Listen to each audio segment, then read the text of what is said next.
Welcome to Time for Hope, a ministry of Hope for Living Media Church and Bible Study Time Incorporated. Here's your pastor and host, Dr. Freda Crews.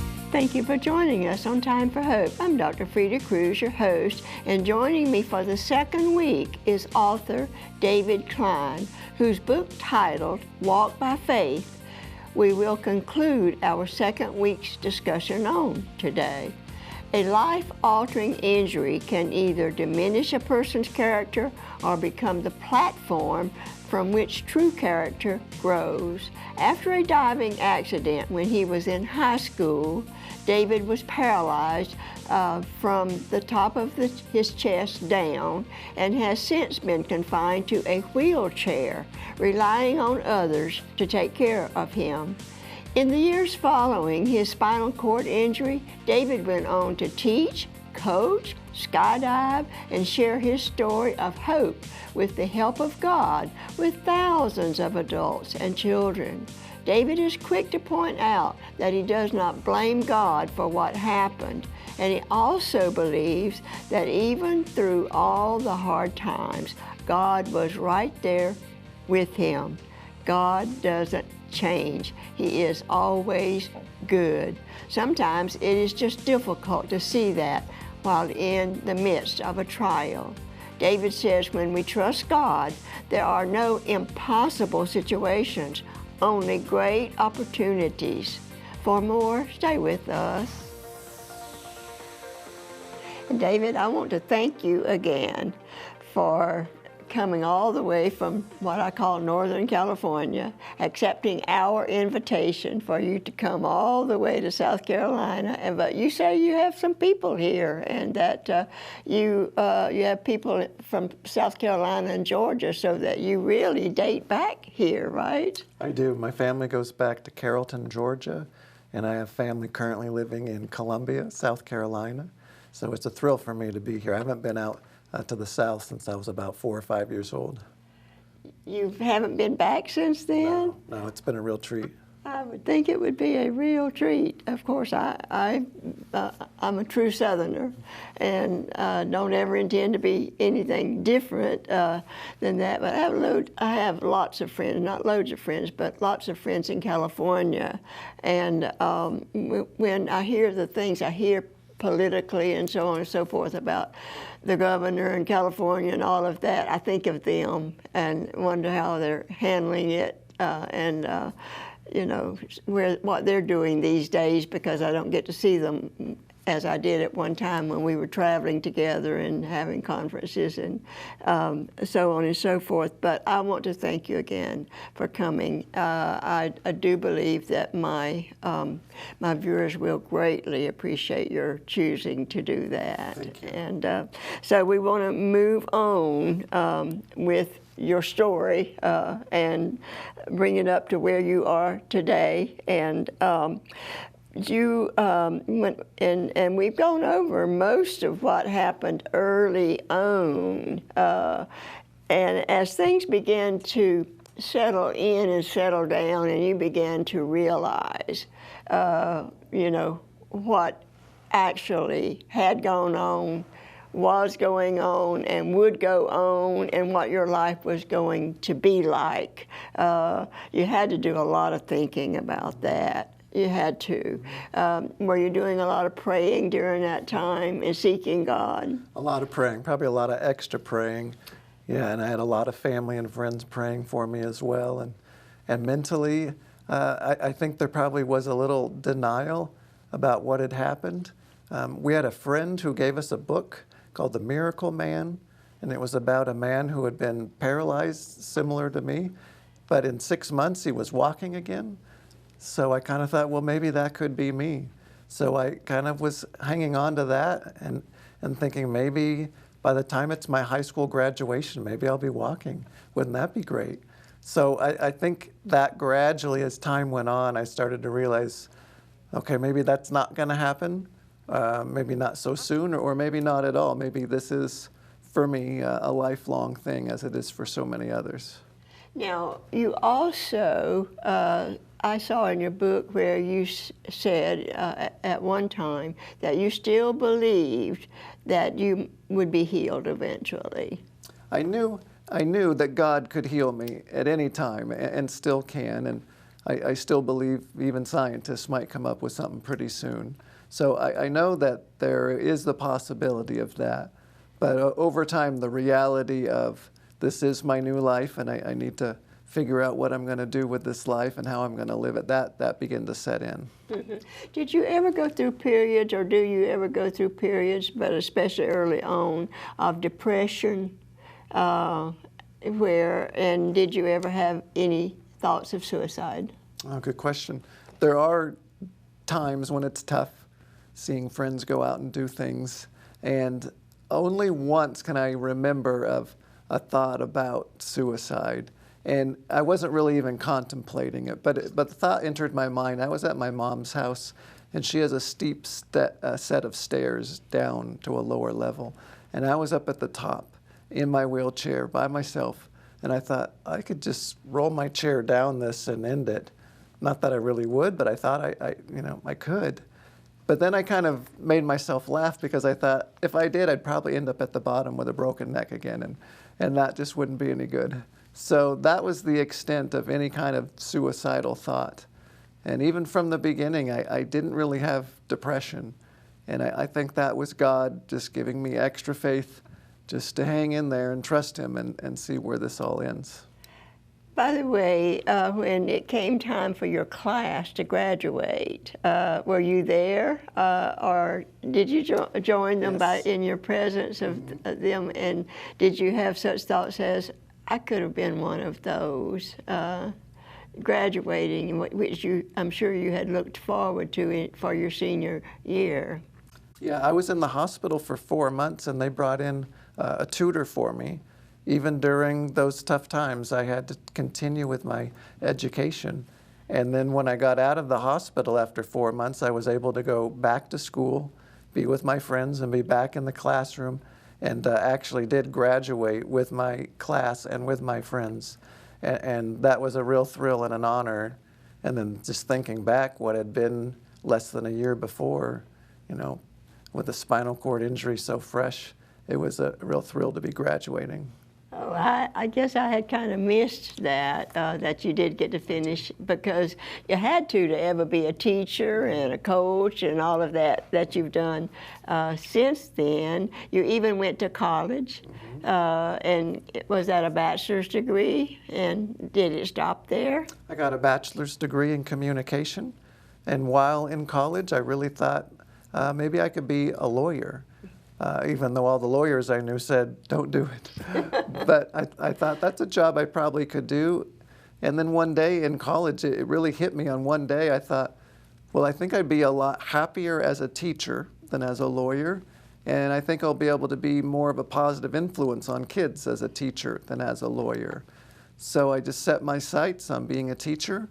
I got my bachelor's in communication, and then did a year of credential to get my teaching credential, and then went off looking for a job to be a teacher. And how many years did you teach? Well, I substituted for 1 year. There was not an opening at the school I wanted to teach at. I wanted to go back to my alma mater, the school I graduated from, and when an opening came up for an English teacher, I applied with about 100 other people, and somehow I got hired to be an English teacher, and I was there for 17 years. Wow. Now as I keep saying, your story just gets more, bigger and bigger. I've got a note here coming out of your book, and saying, through it all, I would try to remind myself that God must be doing something, and that He must have a plan and a reason. I had to believe that was true. It wasn't easy, though. Just because we know that, believe that, it doesn't mean it's easy. But have you ever thought about, if this had not happened, that there are times when life isn't easy? Did you ever really give that some thought? You had great plans, and you just figured things were going to go like they were going for you, but it it isn't always easy, no matter who we are, what we've done, where we've come from. Life is not always easy. Right. Before my accident, things were pretty easy for me. I had success in most things that I set my mind to. And then after my accident, that ease and stability and success kind of was gone. And there were a lot of challenges for me, and still are. So it has not been easy. But I do think that my faith has grown in a way that maybe might not have had this not had happened. And so I just have to trust and believe that God knows what he's doing through all of this. This is some of the good that Romans 8:28. Exactly. I always tell people, having been a mental health counselor, a licensed mental health counselor for many years, that it's like mining for gold or silver when we are in a bad situation or struggling with something bigger than we are, or experiencing pain and disappointment and all of that, that God has a purpose, and he wants us to mine, as it were, the experience for the good, for the gold that's in that experience. That's what his purpose is in it. And it's hard for people to get a grip on that. And they just want to get well. They just want to be delivered. They just want to be this. They don't want to be told, you've got a mind for what God has in mind. You got a mind for that gold. And you did. You did mind for that gold or silver. They're talking a lot about silver these days. And so forth. And you really would, in the long run, and we've got to go out, you wouldn't change that, trade that, would you? No, I think being closer to God and living in his will, I think that's probably the best place to be. Yes, I totally agree with you on that, and I knew exactly what your answer was going to be. And it is time for a break, and we'll be right back.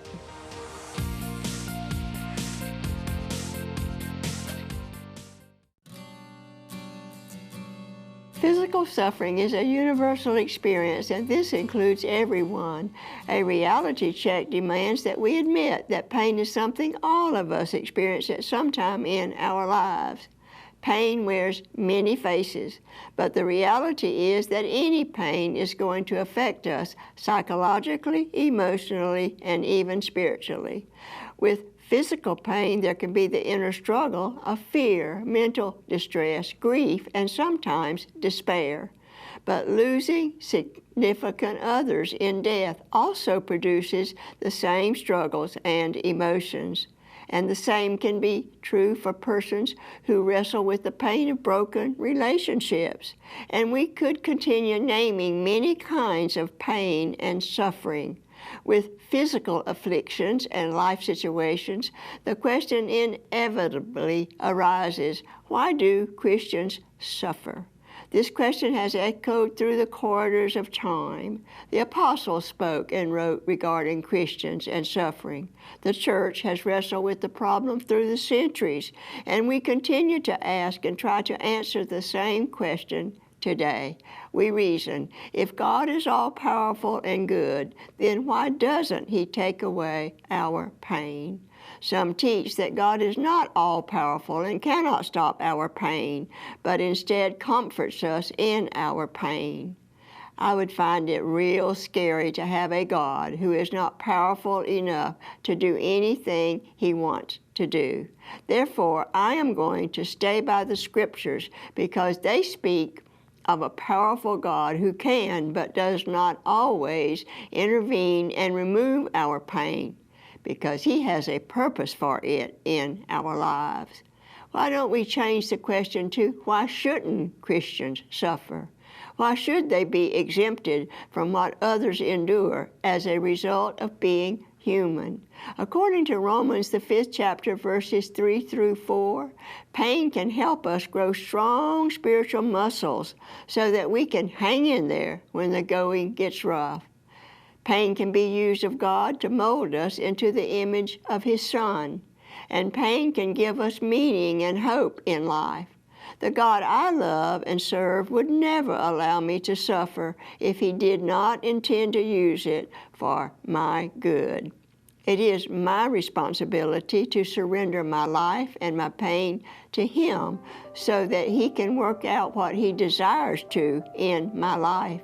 Instead of asking why He allows us to suffer, let's ask, what is God trying to teach me or do in my life through my pain?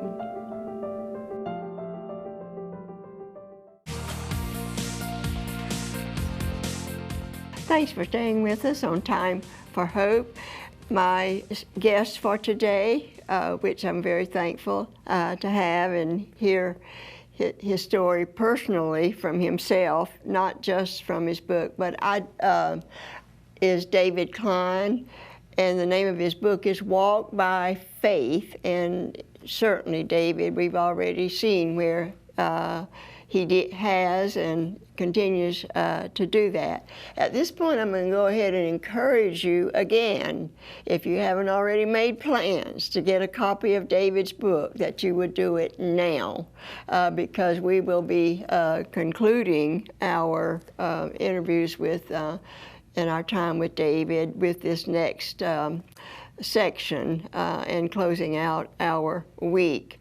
So it would be a good time to say, I'm gonna make sure I get a copy of that book to hear the rest of David's story. I encourage you to do that. It's easy reading, good reading. I read it. I don't read all. I read all of the books to some degree that I talk with my guests about, but not word for word and not line for line. I almost did that with David's book.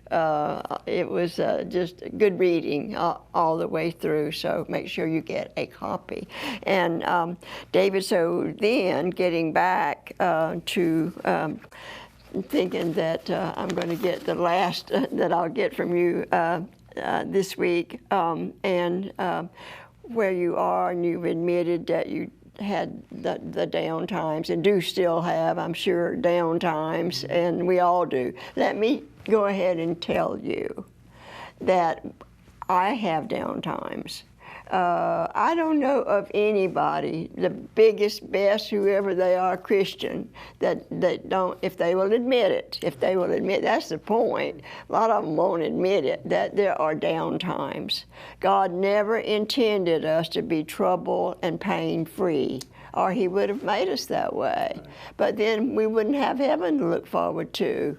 As it is, we have, He never intended for our life here on earth to be heaven, or He wouldn't have allowed Eve to do what she did, and Adam and Eve to fall, and all of that kind of thing. And so we have, it's that hope that we want everybody to have a handle on. Once they know Jesus Christ as their Lord and Savior, you're never without hope. I don't know what people do that don't know Christ as their Savior, what they do about the future, and what their, how they make their plans, and so on and so forth. But anyway, I'm going to have a little fun with you. You said I could ask you anything I wanted to, okay? I've got a note here, and that's what made me think about it. I could tell from your story early on in reading that you liked good-looking girls. Even from an early age, you were attracted to pretty girls. And I think that's kind of normal for young men. If I had a son, okay, I have a son, and so on and so forth. So I know a little bit about that. And I know about the boys in high school that I was around, and so on and so forth. But I have a note where it says that a girl that you were connecting with in some way had to be a Christian. Yes, for me, if I were to get married, I certainly would put that at the top of the list. Having a spouse who has the same beliefs and love for God and would be critical. So that's part of my search. And I'm still looking, So we'll see what God has planned for me in that area. Well, that brings me to the question that you asked your mom, okay? And that was, and I think she was surprised, but she gave you a good, she went and found information and brought it back to you. You want to be a father? Oh, I love kids. I'd love to be a dad. And there is technology to allow that to happen if that's God's plan.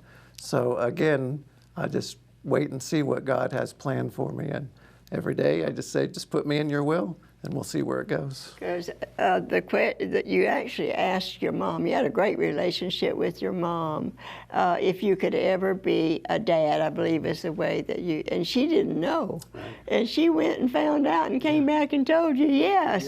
You could be a father, you could have a child, and so on and so forth. So that's some of your hope, isn't it? Maybe if that God leads you in that direction. Yeah.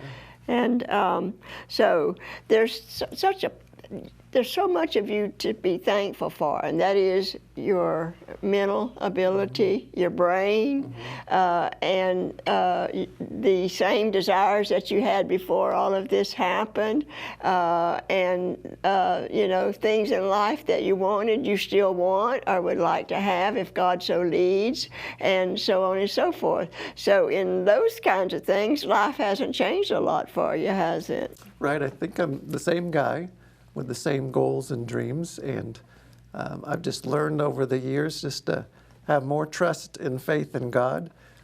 I know that we don't always get what we want. Sometimes God knows better than what we think we want. And I think God's plan would probably be the best plan, better than my own. So I am open to seeing what God has for me. It's not easy, as I said, not getting what we always want, but I'm just excited about the future to see where it'll lead. Yeah, well, you know Johnny Erickson Tata, and she actually did an endorsement for you in the book, and she eventually married. Yes. Yeah, and yeah. Your situation is similar with hers, isn't it? And came about in the same way. Right. Yeah, it could happen. It could happen. I'm going to read something out of your book, okay? It says, "Here I was, a young man on the threshold of the rest of my life, but I was so vulnerable. But God was faithful. He brought me such a peace in the midst of every trial and storm, just as He had always done. The Bible calls it the peace of God, which passes all understanding, as described in Philippians 4:7.